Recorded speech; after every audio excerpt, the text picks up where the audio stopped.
Tudo bem, pessoal? A gente vem falando que a coisa mais importante que a gente tem um sistema operacional é a concorrência, que a concorrência que permitiu a gente chegar no nível que a gente tem hoje, de sistema operacional, mas basicamente como é que é implementada a concorrência? Como é que se chegou nessa etapa? Como foi o desenvolvimento para isso? Né? A concorrência só foi possível implementar depois de o aparecimento de duas grandes características dos computadores hoje. Primeiro, unidade de disco. Segundo, interrupção. Tá? Bom, por que unidade de disco? Porque aí eu poderia ter memória primária, memória secundária, poderia ter uma memória que fosse perene, que eu pudesse armazenar as coisas, né? E facilitaria o gerenciamento. E por que interrupção? Porque quem ia ficar gerenciando o acesso? Porque a gente já falou lá atrás o que acontece? Que os sistemas eram, primeiramente, monoprogramável e monousuários. Né? Então, você carregava um programa, né? Você carregava um processo, né? Melhor dizendo, muito mais que um programa em execução, você carregava um processo. Esse processo se apoderava da CPU e só liberava a CPU depois que ele acabasse o processamento, depois que ele era finalizado. Então, todos os atrasos disso impactavam no sistema. Você tinha muito pouco tempo de uso de CPU e muito tempo de periférico. Por quê?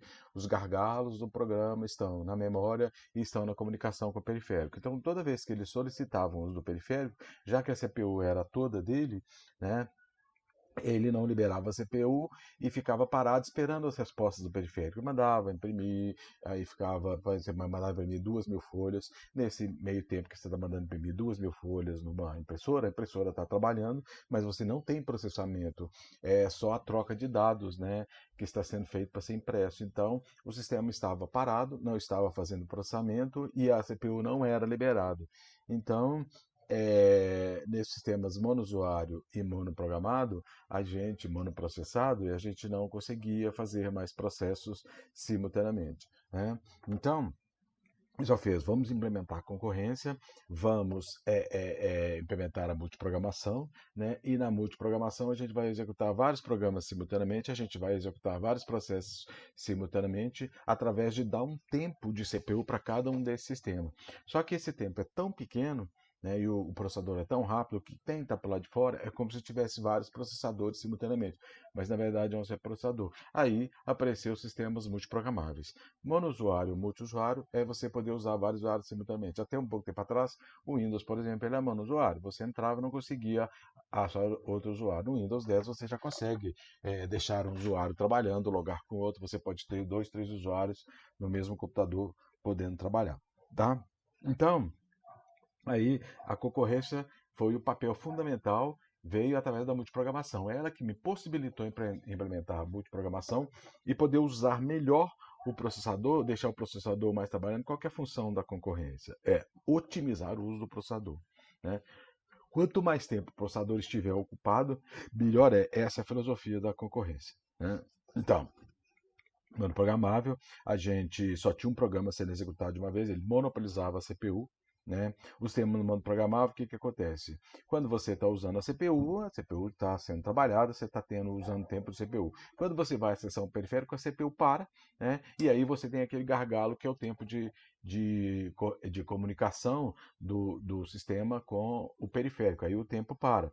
Então, você teria muito pouco tempo de CPU e muito tempo de periférico, já que a velocidade do periférico é muito menor do que a velocidade do processamento. Então, através de sistemas multiprogramáveis, eu posso desenvolver vários programas simultaneamente. Né? Aí, enquanto eu faço aquela acesso ao periférico, eu libero o processador esperando a resposta do periférico e outro programa entra lá e começa a utilizar a CPU. Então, com isso, eu otimizo o tempo de uso de CPU. Então, essa é a diferença básica no sistema de multiprogramado. Né?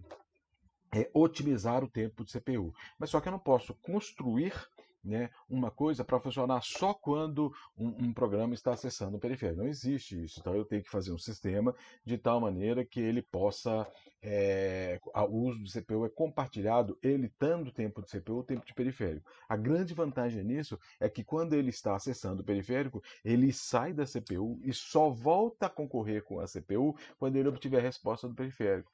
Se ele não obtiver a resposta do periférico, ele fica no estado dormindo, aguardando a resposta do periférico. Enquanto isso, a CPU vai gerenciando, trocando os processos que estão sendo executados nela através do tempo compartilhado. Né? Isso aqui é só um exemplo que a gente fez, né? Em vez de eu ter um programa de cada vez sendo executado, eu coloco 3 programas simultaneamente. Então, quando eu tiver um programa, eu tenho 10% de uso da CPU, 30% de memória e gasta 5 minutos. O terceiro programa, eu tenho o segundo programa, 50% de CPU, 30% de memória e 15 minutos. E o terceiro programa, isso aqui. Então, se eu executar um programa de cada vez, olha só para você ver, eu vou gastar 25, vou gastar 30 minutos, tá? E vou utilizar, se aí eu tenho que fazer uma média, 30 mais 50, 50, 60, 90, dividido por 3, eu vou ter 30% de uso da CPU durante esse espaço de tempo. Né? E de memória, a mesma coisa, 30 mais 30, 60 mais 80, dividido por 3, eu vou ter menos de 30% de uso de memória, ok? Se eu fizer a concorrência entre os 3 programas, o que vai acontecer? Eu vou ter pelo menos, né, quase 90% de uso de CPU, 90% de memória e menos de 30 minutos, ok? Como é que eu vou fazer isso? Implementando a concorrência. Né? Tem que fazer, por quê?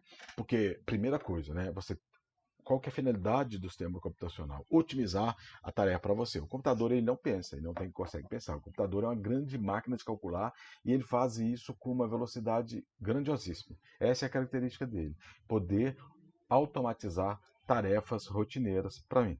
Tá? Então ele não consegue pensar. Então, para implementar a concorrência, eu preciso de desenvolver sistemas, eu preciso de fazer isso, tal, de maneira que eu consiga utilizar melhor tempo CPU, né? Então, a concorrência foi implementada para poder otimizar o tempo CPU, como eu falei para vocês, para aproveitar aquele tempo que o sistema estava esperando resposta do periférico, né? Então, dar uma fatia de tempo para cada um. Essa é a filosofia da concorrência. E é bom só deixar a observação a diferença de concorrência para paralelismo. Tá? A concorrência são vários programas concorrendo com o mesmo processador. Então, eu dou uma fatia de tempo para cada um. Paralelismo não, eu tenho vários processadores, onde cada processador pode executar uma tarefa separado. Aí eu vou ter uma maior velocidade. Então, o paralelismo é ser vários processadores executando cada um a sua tarefa. Paralelismo não, são todas tarefas sendo executadas no mesmo processador na filosofia de time slice. Tá?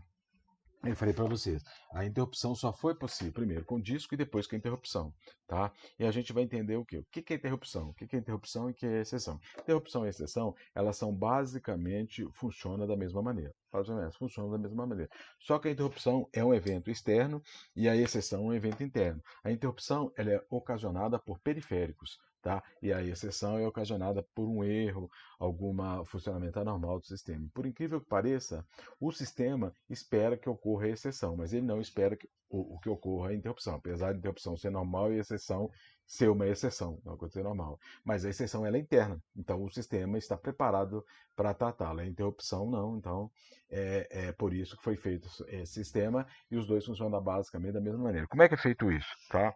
Inclusive o time slice é uma interrupção. Né? Você está trabalhando, tem o clock interrompe o sistema e faz a troca do conteúdo para poder fazer. Então, como é que é feito isso? Quando você está trabalhando e um periférico chega, manda um sinal de interrupção para a CPU vai ver se você tem se o sistema que está pedindo interrupção ele é mais prioritário do que está sendo executado ou não. Se ele não for mais prioritário do que está sendo executado, a CPU pede para o sistema ficar em estado de espera até que seja aquele processo de maior prioridade seja liberado. Caso ele seja de maior prioridade, o que o sistema faz? Ele para a execução, né? Tem o tempo para executar aquele processo mesmo assim. Acabou aquela fatia de tempo daquele processo, ele para, tá? Pega todo o conteúdo de todos os registradores da memória, tudo que está, como o processador, o sistema e o processador estão programados para continuar a execução daquele programa, tira uma foto, como se tirasse uma foto daquilo, salva todas essas variáveis numa área de memória, tá? Que é própria para isso, numa área de memória RAM que é própria para fazer a troca de contexto, né? A troca do processo, né? Carrega o novo processo. Tá? Executa aquele novo processo de acordo com essas variáveis. Acabou aquele processo, ou chegou um processo mais prioritário do que ele, o que ele faz? Ele faz o mesmo processo, salva e tal. Pá.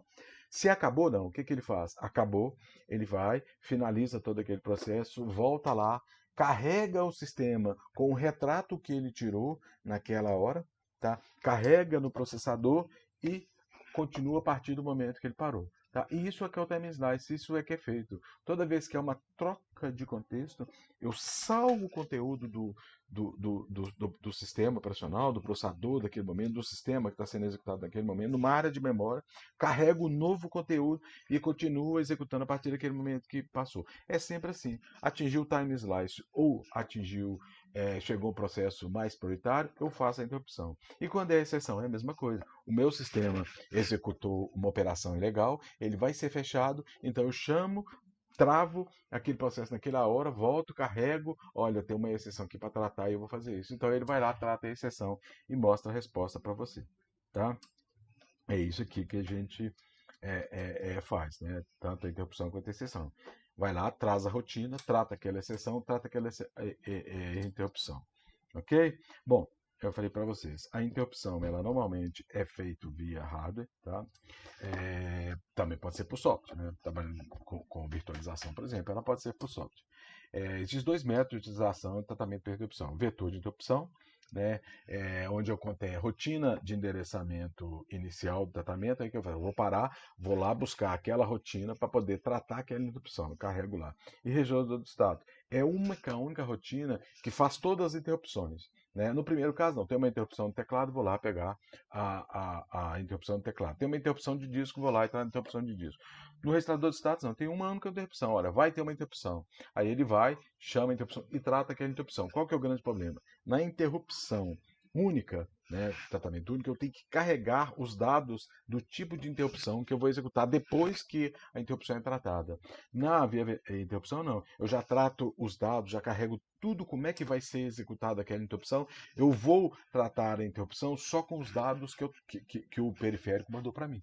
Tá? Eu não preciso de carregar primeiro todo o sistema. Quando ele é liberado para tratar a interrupção, ele já vai tratar apenas os dados. No outro caso, não. Ele é liberado para tratar a interrupção e trata a interrupção e trata os dados comumente. A exceção também é a mesma coisa. Tá?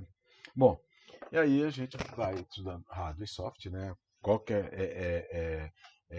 a concorrência, como é que a gente implementa a concorrência? Ela veio por causa da gerência de entrada e saída, que é nesse tempo em que é feita uma solicitação periférica que eu libero o sistema para poder trabalhar. Qual que é a função da gerência de entrada e saída? É controlar os periféricos.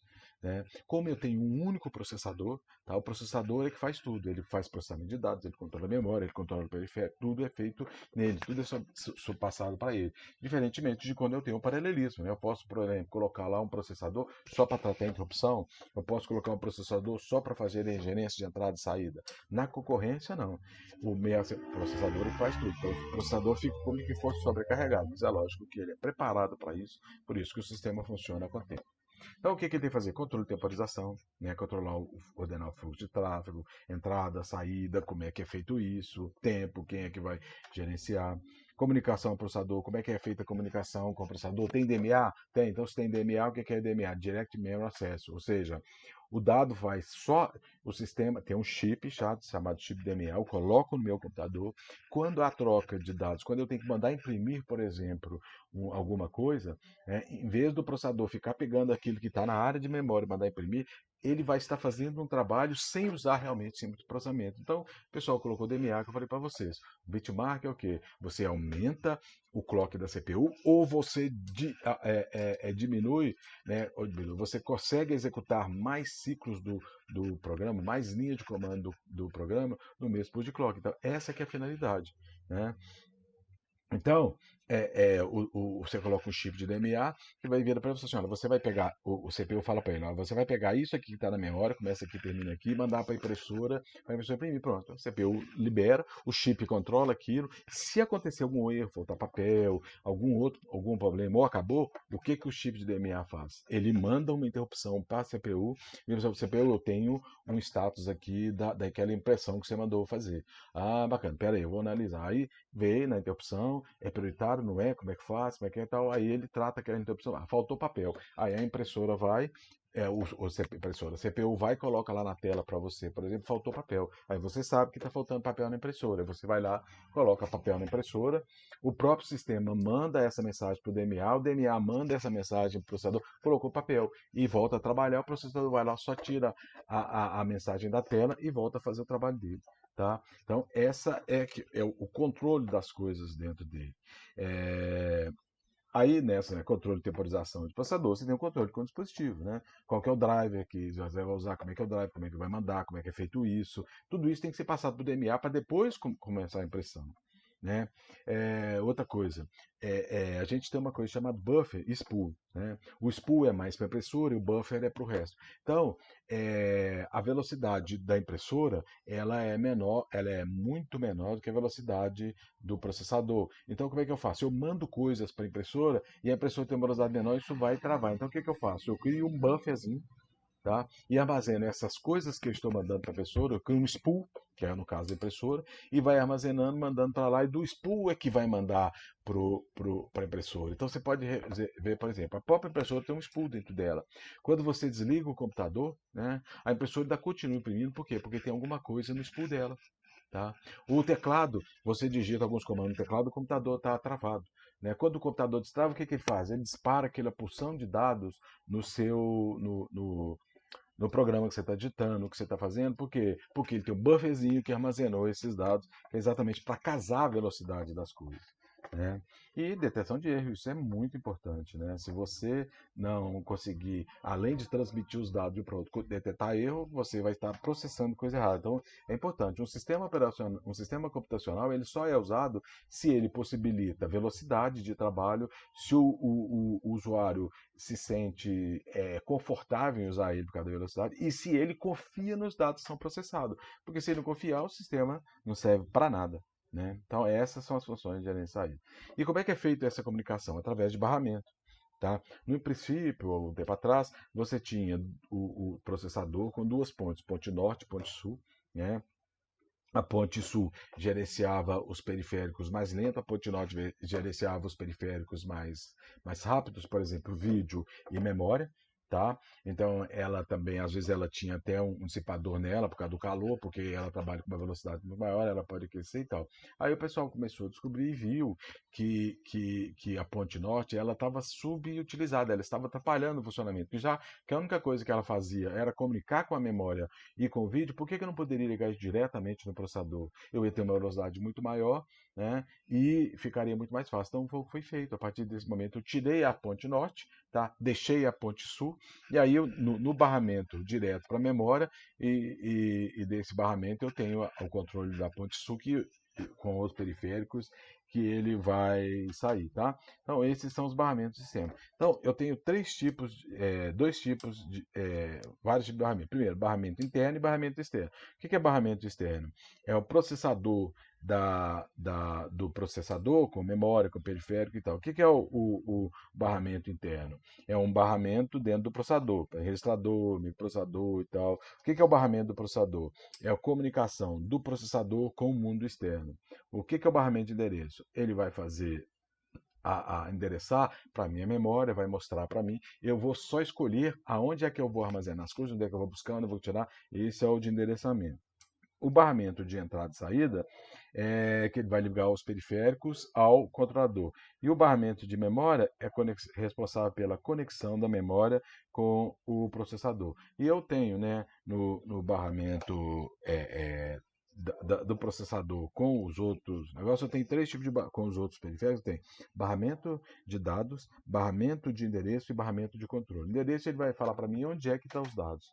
Né? O barramento de dados ele vai transportar os dados. E o barramento de controle vai falar para mim, ó, você vai gravar, você vai ler, tal, fazer controle de dados, está certo, está errado, tá?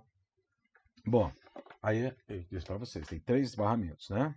Bom, operações de entrada e saída. O que é operação de entrada e saída? A troca de dados entre o mundo externo e o computador. No começo, no primórdio do computador, a gente tinha o processador que controlava tudo. Então, a operação controlada pelo processador, o processador é que gerenciava tudo, a troca, como é que é feito e tal. Então, o processador ficava sobrecarregado com uma função a mais. E eu tinha 2 tipos de entrada e saída. A controlada pelo processador é o bloqueado e o pooling. O que é bloqueado? A partir do momento que o periférico pegava o processador pegava aquele periférico para trabalhar, ele ficava por conta dele ao sistema programável. E só liberava todos os outros sistemas assim que ele passava. Tá? O, o que é o pooling? Tá? O periférico não controlava a CPU não ficava por conta do periférico, e aí a CPU ia trabalhar. De tempos em tempos ela parava e dava uma corrida para saber se tinha alguém que tinha uma coisa para imprimir. Tá? Se alguém tinha uma coisa para imprimir, se alguém tinha algum periférico, tinha alguma coisa para fazer, ele fazia. Se não, ele passava para o próximo. Então, qual que é o grande problema desse? Primeiro, o periférico, a CPU controlava o periférico e a comunicação era feita direto. Só o único programa que escolhia os periféricos. Então, cada periférico só era usado uma só vez. Eu não poderia compartilhar os periféricos, mesmo com o mesmo programa, porque o programa pegava aquele periférico e tomava conta dele. Então, era o sistema monoprogramável. Aí eu passei para o sistema muito programável. Mas aí a CPU não podia mais ficar controlando, porque vários periféricos podiam ser utilizados simultaneamente. Então ela perguntava, qual que é o grande problema disso? Cada vez que ela para perguntar para um processo se ele quer usar um periférico ou não, um periférico você quer usar o CPU ou não, ele está perdendo tempo se ele fala não. Se ele tiver que usar sim, beleza, ele vai. Então houve uma mudança para passar, que aí agora quem vai fazer isso é o controlador. Houve a interrupção. Ok? Então, nos 2 primeiros casos, a CPU é utilizada. Aí veio pelo controlador. Aí o controlador veio através, né, do sistema. Aí você coloca lá, cada periférico tem o seu nível de interrupção. Quando ele quer acessar o processador, aquele periférico manda a sua interrupção e ele tem um número e a CPU chegou a interrupção, chegou o sinal, a CPU vai pegar, vai tratar e vai saber a prioridade que aquele cara tem de fazer. É o que tem hoje, né? Tudo feito pelo controlador e cada periférico tem a sua interrupção. Por exemplo, a interrupção zero, tá? É falta de energia. Né? Quando falta energia, eu tenho que disparar um processo. Tá? Às vezes eu tenho lá uma bateria, às vezes tem uma coisa e tal, disco, né? A cabeça não pode, a gente vai ver o porquê, mas a cabeça não pode cair em cima do disco, não ela cracha o disco. Então, falta de energia, ele tem alguns milésimos de segundos para poder tomar algumas decisões e manter um salvamento. Tá? Então, é falta de energia, interrupção zero, é a maior interrupção que tem. Né? Ok? Bom, então é isso que eu estou dizendo para você, né?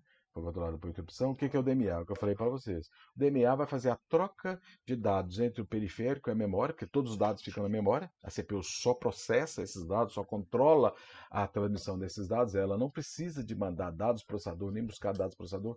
Está na memória, basta mandar direto da memória para o periférico e do periférico direto para a memória. Então o DMA é para fazer isso. É um chipzinho que está no meu computador, e vira a CPU, recebe a solicitação de mandar alguma coisa para fora, ou de receber alguma massa de dados, ele simplesmente fala para o DMA, fala, olha, você pega na saída, na entrada e coloca nessa posição de memória. Você pega na posição de memória e coloca na saída. E existe um barramento separado do periférico para a memória RAM, tá? Passando pelo DMA. É um outro barramento separado, não é o barramento de CPU, é um barramento chamado barramento de DMA. Com isso, os dados passam de um periférico para o outro, da entrada para a memória ou da memória para o periférico, e a CPU pode continuar trabalhando, fazendo um processamento interno dela lá.